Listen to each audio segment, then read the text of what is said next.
Di balik senyum ramah dan kuil-kuil emas yang mempesona, terbentang kisah yang lebih kelam. Ini adalah kisah tentang sebuah bangsa yang menolak takluk. Kisah tentang Siam, yang kini kita kenal sebagai Thailand. Sebuah bangsa yang tidak pernah jatuh ke dalam cengkeraman penjajahan, tetapi terus-menerus berjuang di medan perang. Sejarahnya adalah mosaik yang terbuat dari darah dan keberanian. Dari pertahanan mati-matian terhadap penjajah, hingga perang perbatasan yang tidak pernah berakhir. Ini adalah kisah Perang Siam, sebuah epik yang mengukir takdir di tanah Gajah Putih. Selama berabad-abad, musuh terbesar Siam bukanlah dari laut, melainkan dari daratan. Dari barat, kerajaan Burma, sebuah kekuatan militer yang ambisius, terus menjadi ancaman nyata. Mereka adalah musuh abadi yang berulang kali menghancurkan kota-kota Siam. Puncaknya terjadi pada tahun 1767, ketika pasukan Burma mengepung dan menghancurkan ibu kota Ayutthaya. Sebuah kekalahan yang tragis. Tetapi dari abu kehancuran itu, muncul pahlawan baru. Seorang pemimpin karismatik, Jenderal Taksin, yang mengumpulkan sisa-sisa pasukan dan berhasil mengusir penjajah. Kemenangan ini bukan sekadar keberuntungan, ini adalah bukti ketahanan dan semangat baja rakyat Siam. Saat abad ke-19 tiba, ancaman baru muncul dari arah yang berbeda.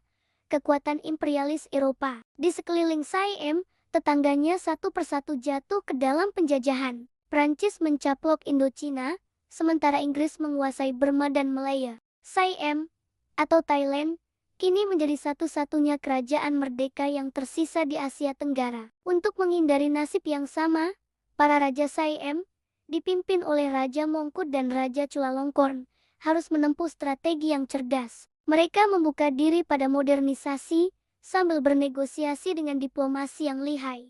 Namun, ini datang dengan harga yang mahal. Pada Perang Prancis-Siam tahun 1893, Siam dipaksa menyerahkan wilayah Laos kepada Prancis. Dalam Perang Dunia II, Thailand dihadapkan pada pilihan sulit. Jepang, sebuah kekuatan militer yang tengah bangkit, menuntut izin untuk melewati Thailand.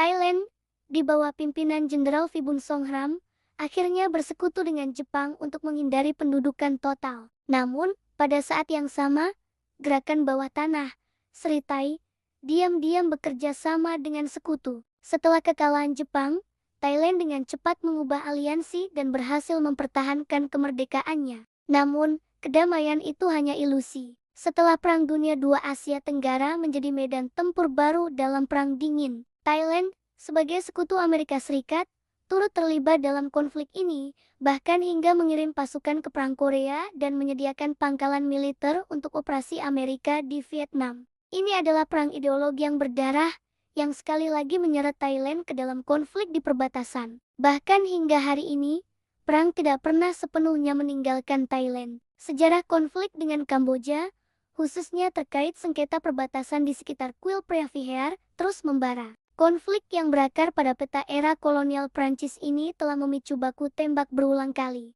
Saat ini, militer Thailand adalah salah satu yang terkuat di Asia Tenggara, namun mereka masih menghadapi tantangan baru, seperti ancaman di selatan dan gejolak politik di perbatasan. Thailand, sebuah bangsa yang menolak menyerah. Di setiap inci tanahnya, terukir kisah keberanian dan kemenangan. Sejarahnya adalah pengingat bahwa di balik ketenangan yang terlihat, terdapat kekuatan dan tekad yang tak tergoyahkan. Di tengah hiruk-pikuk modernitas, gema perang masa lalu masih berbisik, mengingatkan kita akan harga kebebasan yang harus dibayar. Terima kasih sudah menonton. Jangan lupa untuk suka dan berlangganan agar tidak ketinggalan cerita menarik lainnya.